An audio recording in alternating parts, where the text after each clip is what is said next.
So mga kabeng-beng, no? So kanina inayos na natin tong unit ni Sir Joms. So okay na po itong unit ni Sir. So ito naman yung magazine niyang may leak ang gagawin natin, no? So kailangan natin ng tubig. Yan. Tapos tatanggalin natin to. Buuin na natin para ako. So mukhang ginalaw na rin po nila yung magazine na to. Tingnan nyo, merong ano ba yung nakalagay dun sa ano na to? Sa screw nya. Ayan. May tape. Ay, may ano, may pandikit. So mukhang binuksan na rin yata nila tong magazine nila. So ayan, may ano na, may gasket. So gawin na rin natin mga kabeng-beng. So hanapin natin yung leak. Ayan, o. Bula mga kabeng-beng. Kanya. So gawin na natin yung magazine ni Sir para all goods na lahat ng kanyang magazine. So siyempre bubuksan natin itong magazine niya. Okay.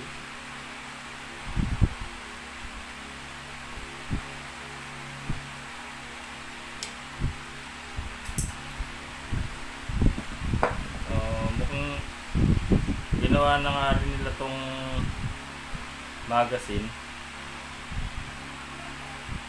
Kaya lang yung pinabit nila na ano ay yung nagpupulbos itong gasket maker. So ulitin na lang natin yung ginawa nila. Ito po kasi yung gasket maker na napupulbos. Yan. Iba po kasi yung ginagamit kong gasket maker.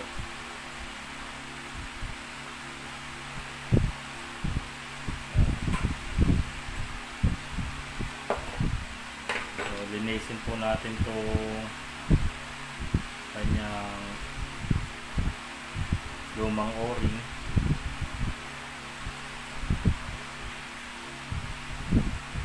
Tapos itong pinagdaanan sa loob, lilinisin na rin po natin.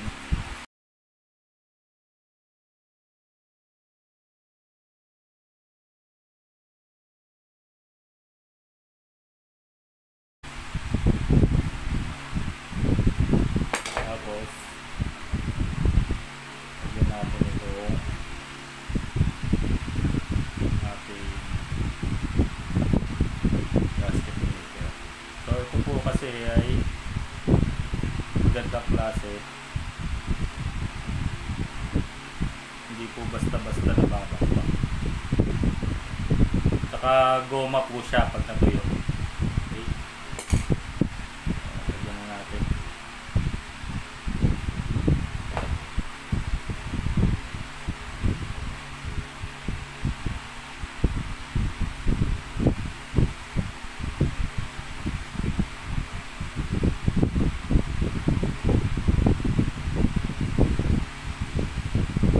Tapos babalik lang po natin itong o-ring niya.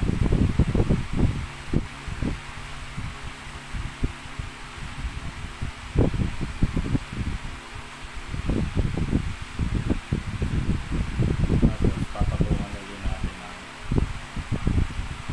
panibago.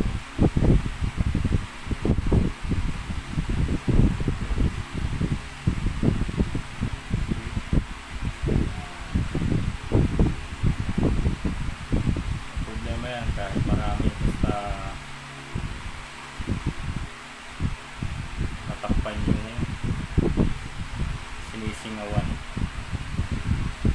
Tapos babalik na natin dito.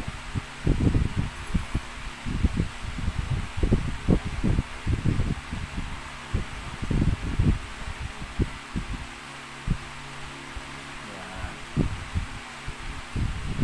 Ngayon yung screw na to, so nawala na rin yung o-ring.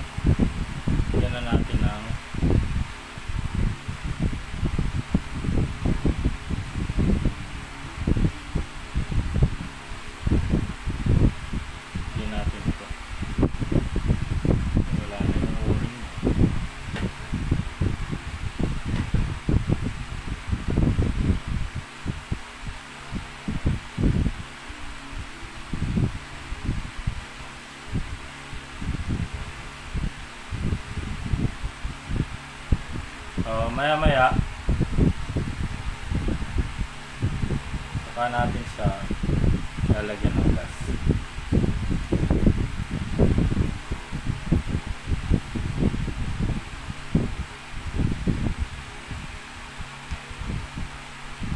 Ayan. Patuyuin muna natin siya mga kabingbing. Ilisin muna natin.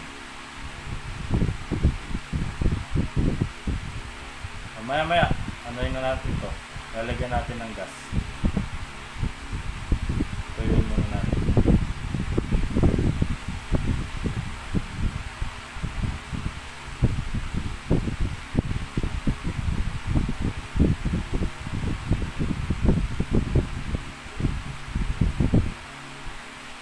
Okay. So, wait lang muna tayo mga kabingbing. Lagyan natin ng gas mga kabingbing. So, medyo matagal na rin yung pahinga na. Okay. Tapos lagyan natin ulit sa tubig kung may bubula pa. So ayan mga kabingbing, mukhang wala naman ng bula. So ayan, may bumubula sa ilalim na. Sa ilalim naman dahil ayun, kita nyo yan yung inlet valve nya. So ayan po, bumubula yung inlet valve. Ayan, bumubula po yung inlet valve nya. So baka mamaya mawala rin yan. Yan yung mga sinasabi ko sa inyo mga kabingbing, huwag nyong aalisan ng gas ang mga magasin nyo kapag itatago nya. Kahit 1 taon nyo pa itago yan, basta may gas yung magasin nyo. Tingnan nyo itong magasin ko, ang tanda na nito since 2009. So hindi pa ito napapalitan ng kahit ano pang outlet valve. Itong ito dito, yung base o-ring, hindi pa ito napapalitan. Tsaka itong inlet valve, hindi pa ito napapalitan. Dahil ito ay alaga. So hindi ko tinatanggalan ng ng gas to. So ang napalitan pa lang dito itong maglit kasi nabagsak. Ito yung unang tumama, so nabali ito. So ito, bagong palit lang ito. Pero dito sa mga singaw na yan, wala pang napapalitan dyan. Ito napaka matanda na rin tong magasin ko na to, pero hanggang ngayon buhay pa. So tingnan nyo to, mas bago pa to, mas bata to. Pero nung inalisan niya ng gas, so yan ang nangyari, bumubula. So ngayon okay na. So wala naman ng singaw. Okay. Yan, bumalik na rin sa normal yung inlet valve, na wala na rin yung bula. So ayan yung sinasabi ko sa inyo. Nasa sa inyo naman kung paniniwalaan nyo yung sinasabi ko. Kung may nagsasabi na dapat aalisan ng gas yung magasin kapag itatago, nasa sa inyo na po yun. Pero ako hindi ko po ginagawa yun. Kahit konting gas lang, nilalagyan ko ng gas ang magasin ko, basta itatago ko na siya. Oo, tagal-tagal na itong magasin ko. Tingnan nyo naman, hanggang ngayon buhay pa. So ito, mga kailan lang itong magasin ni Sir na to. So okay na po yung magasin ni Sir. Sir Joms, okay na rin yung magasin mo, wala na pong singaw. So buo na. Okay.